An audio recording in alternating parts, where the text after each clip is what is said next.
हो गया। नमस्ते आप सभी लोगों को। मेरी आवाज़ जा रही है? मुझे सुन पा रहे हैं? स्वागत है आप सभी लोगों का मेंस आंसर राइटिंग सीरीज में। और हम इसके तहत कुछ प्रोग्राम लेके आ रहे हैं जो डिस्कस करना है। देखिए, सबसे पहले कि इस सीरीज में हम आपको क्या देंगे, तो जिसके तहत है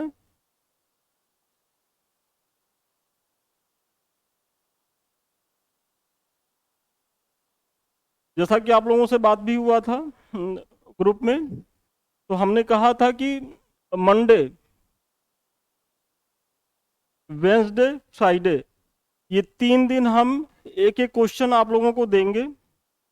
और इन तीनों क्वेश्चन का हम सेम डे, यदि मॉर्निंग में क्वेश्चन देते हैं आप लोगों को, सब मान के चलिए कि यदि 10 बजे देते हैं, तो हम शाम को 6 बजे, इवनिंग में 6 बजे हम इसका डिस्कस कर लेंगे। यदि लाइव पॉसिबल हुआ लाइव, नहीं तो रिकॉर्डेड वीडियो आप लोगों को मिल जाएगा। तो ये रहेगा, सेम डे डिस्कशन हो जाएगा। और इस तरीके से सप्ताह में 3 दिन ये हमारा प्रोग्राम चलेगा। क्योंकि सैटरडे और संडे तो सर का खुद ही प्रस्तावित है, तो इस तरीके से कुल मिला जुला करके आप लोगों को एक सप्ताह में 5 क्वेश्चन मिलने वाले हैं। तो ये काफ़ी अच्छा आप लोगों के लिए रहेगा ये प्रोग्राम। तो इसके तहत हम जो अब पहला जो आज क्वेश्चन देने जा रहे हैं, हम इस पे आ जाते हैं। और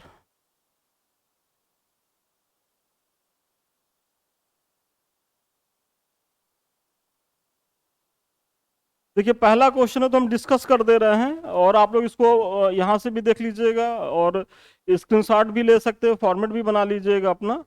लेकिन आगे से हम वही करेंगे कि एक क्वेश्चन पहले दे देंगे, और फिर ये जो रिकॉर्ड क्लास है हमारा, ये या लाइव क्लास जो भी हम कर पाएंगे आप लोगों के समक्ष, तो हम जो है उसको सेम डे शाम को दे देंगे। तो देखिए, हमारा पहला क्वेश्चन है,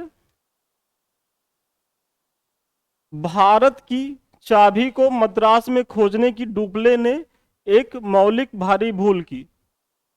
भारत की चाबी को मद्रास में खोजने की डुबले ने एक मौलिक भारी भूल की। क्लाइव ने प्रयास किया, क्लाइव ने प्रयास किया और उसे बंगाल में पाया। टिप्पणी कीजिए।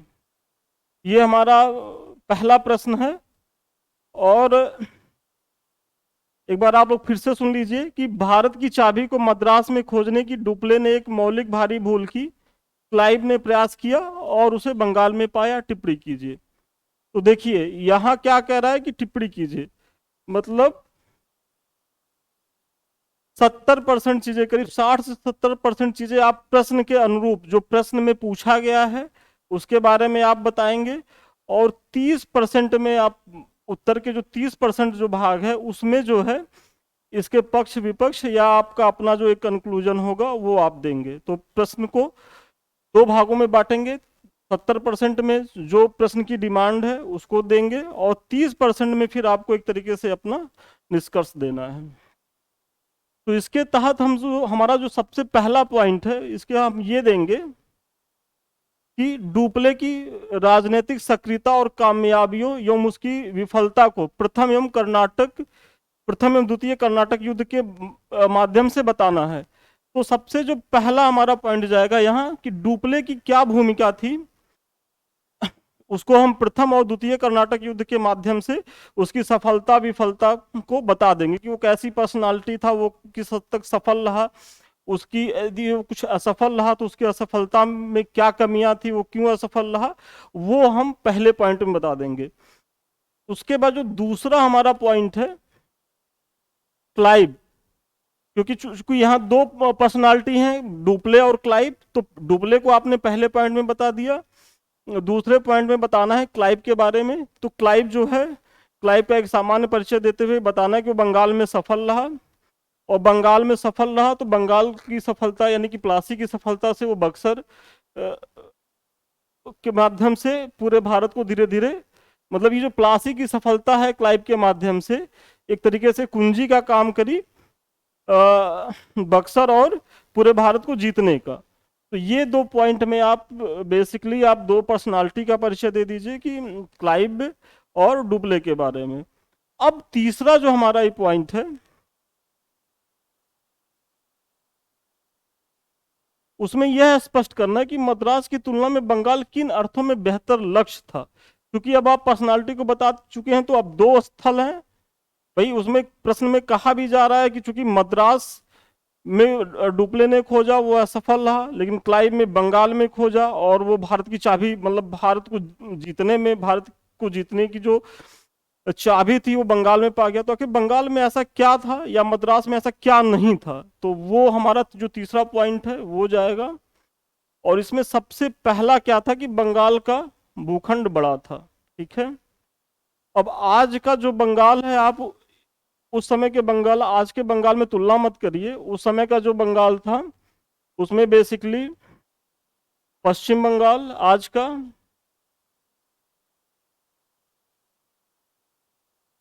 Plus Orissa,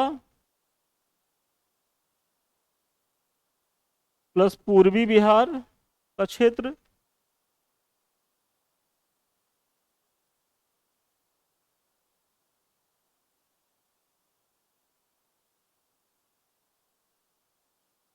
plus Bangladesh.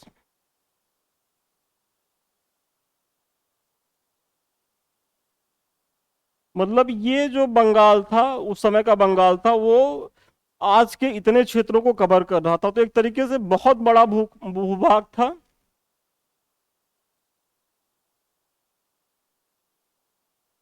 अब चूंकि बड़ा भूभाग था तो राजस्व की संभावना ज्यादा थी। तो दूसरे पॉइंट में हम दिखा देंगे कि राजस्व की संभावना अधिक थी।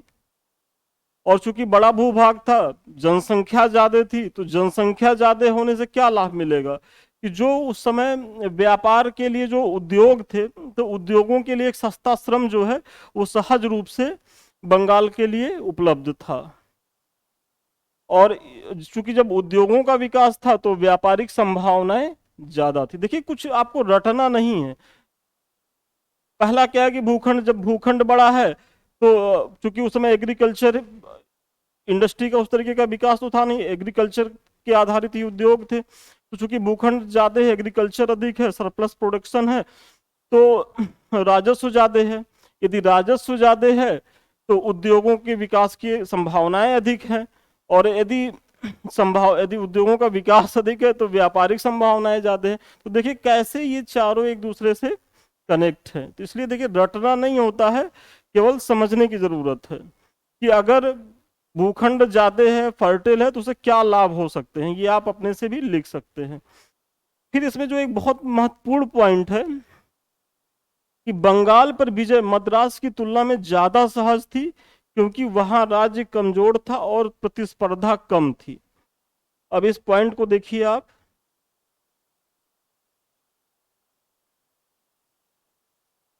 ये देखिए,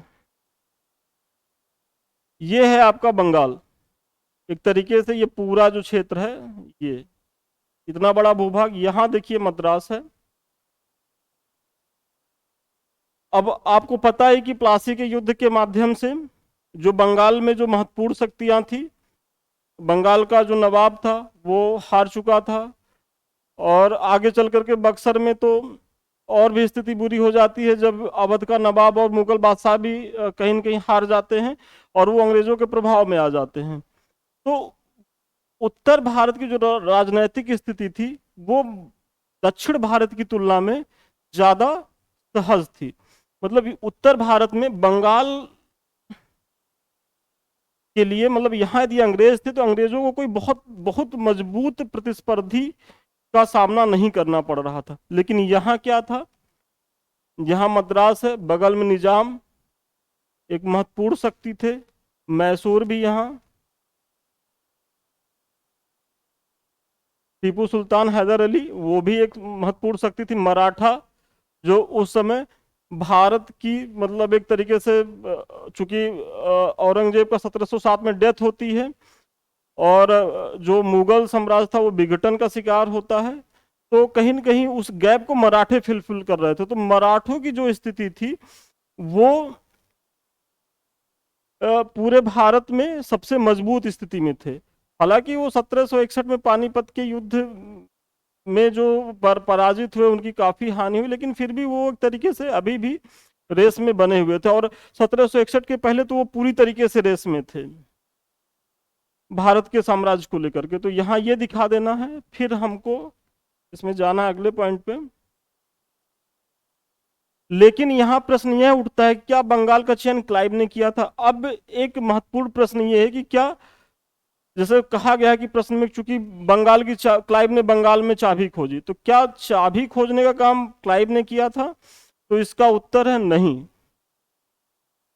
बंगाल में, सॉरी,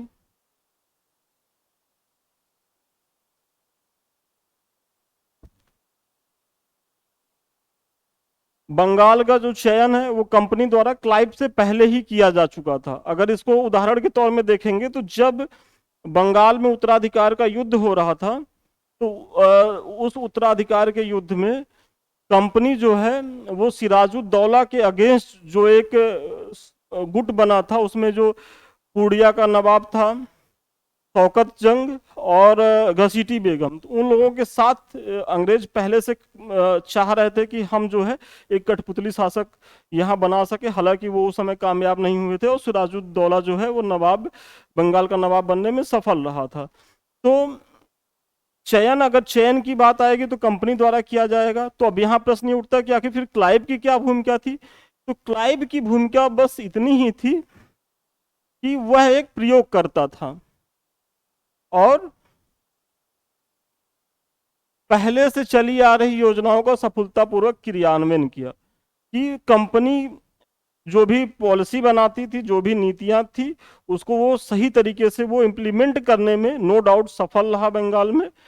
और लेकिन अगर कहा जाए कि क्या वो एक तरीके से उसने चयन किया था, तो चयन नहीं किया था। तो ये आपको एक पॉइंट दिखा देना। फिर आखिर में डुप्ले असफल क्यों रहा। अब इस पॉइंट के तहत आपको ये दिखाना है कि भाई आखिर डुप्ले अगर हारा क्लाइव जीता, या अंग्रेज हारे फ्रांसीसी, सॉरी अंग्रेज जीते फ्रांसीसी हारे, तो क्यों? तो क्या वह क्लाइव से कम बुद्धिमान था? मतलब डुप्ले क्या क्लाइव से कम बुद्धिमान था? तो ऐसा नहीं है, क्लाइव से किसी मामले में डुप्ले कम नहीं था, बल्कि कहीं कहीं तो वो ज्यादा अच्छी तरीके से प्रदर्शन कर रहा था। दूसरी चीज, यदि डुप्ले बंगाल में अभियान करता, एक प्रश्न यहाँ ये भी उठता है कि डुप्ले जो है वो भारत को जीतने की जो चाबी है वो मद्रास से खोजने का प्रयास किया, इसलिए वो असफल हुआ। अगर वो बंगाल में प्रयास करता तो सफल हो जाता। तो क्या ये जरूरी था कि यदि वो बंगाल में प्रयास करता तो सफल हो जाता? ऐसा भी नहीं है, क्योंकि निश्चित रूप से अगर वहां के नवाब को एक तरीके से अगर हरा देता, या एक तरीके से उत्तर भारत की जो भी महत्वपूर्ण शक्तियां थी, जैसे अवध का नवाब था या मुगल बादशाह था शाह आलम द्वितीय था, अगर उन सबों को हरा भी देता, तो क्या आपको लगता है कि वो अंग्रेजों से जीत जाता? तो ऐसा नहीं है। अंग्रेजों को हराना उस समय बहुत ही मुश्किल था फ्रांसीसी कंपनी के लिए। तो ये दो पॉइंट है। तो इससे तो ये नहीं साबित होता है कि डुप्ले कहीं से कमजोर नजर आता है। तो आखिर फिर प्रश्न ये उठता है कि डुप्ले या फ्रांसीसी हारे क्यों। तो इसमें जो सबसे महत्वपूर्ण पॉइंट ये है कि वास्तव में डुप्ले के हार के क्या कारण थे। तो डुप्ले के हार के कारण जो थे वो फ्रांसीसी सरकार द्वारा भारत की तुलना में अमेरिका को वरीयता देना। देखिए, जो सबसे बड़ी चीज है कि जो फ्रांस की कंपनी थी वो सरकारी कंपनी थी, आप सभी जानते ही हैं।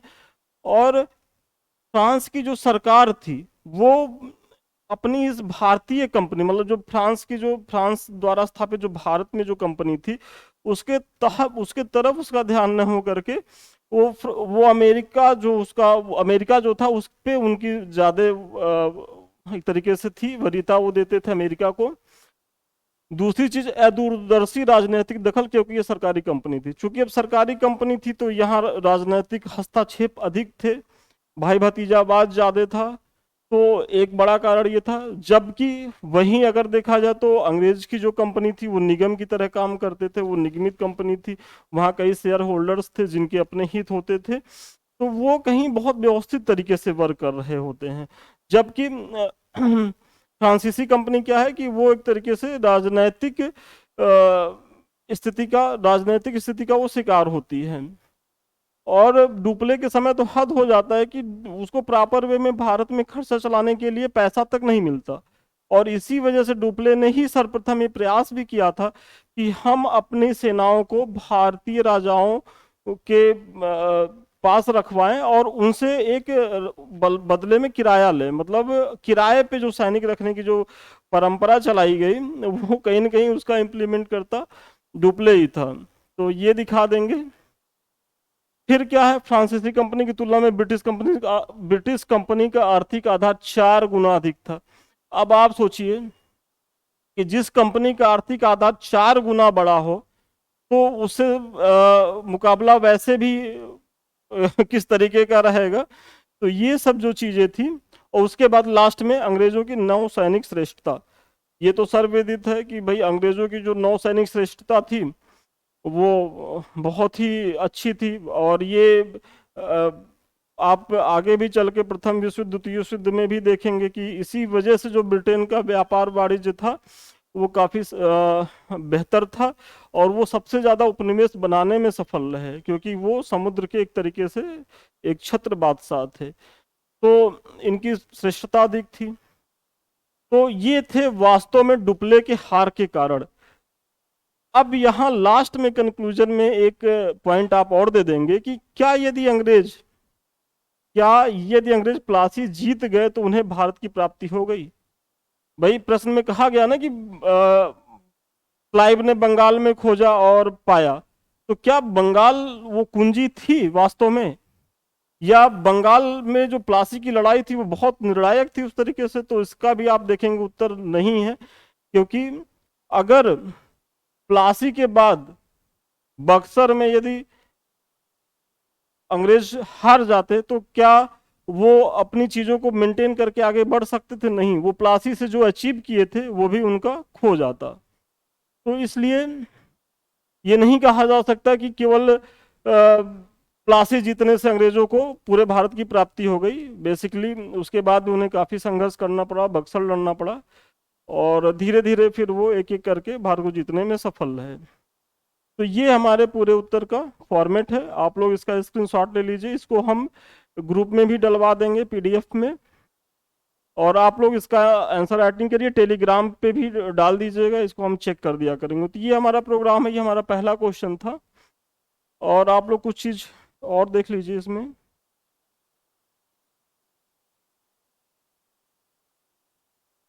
हाँ, ये देखिए, सिहांता आईएएस का फेसबुक पेज है, आप लोग इसको फॉलो करिए। और इंस्टाग्राम है ये, और ये टेलीग्राम है। आप लोग इस पे भी अपना उत्तर लिख के डाल सकते हैं, जो चेक कर दिया जाएगा। और ये हमारा यूट्यूब चैनल है, आप लोग इसको ज्वाइन करिए, सब्सक्राइब करिए, शेयर करिए। और फिर मिलते हैं नेक्स्ट आंसर के साथ। Thank you so much.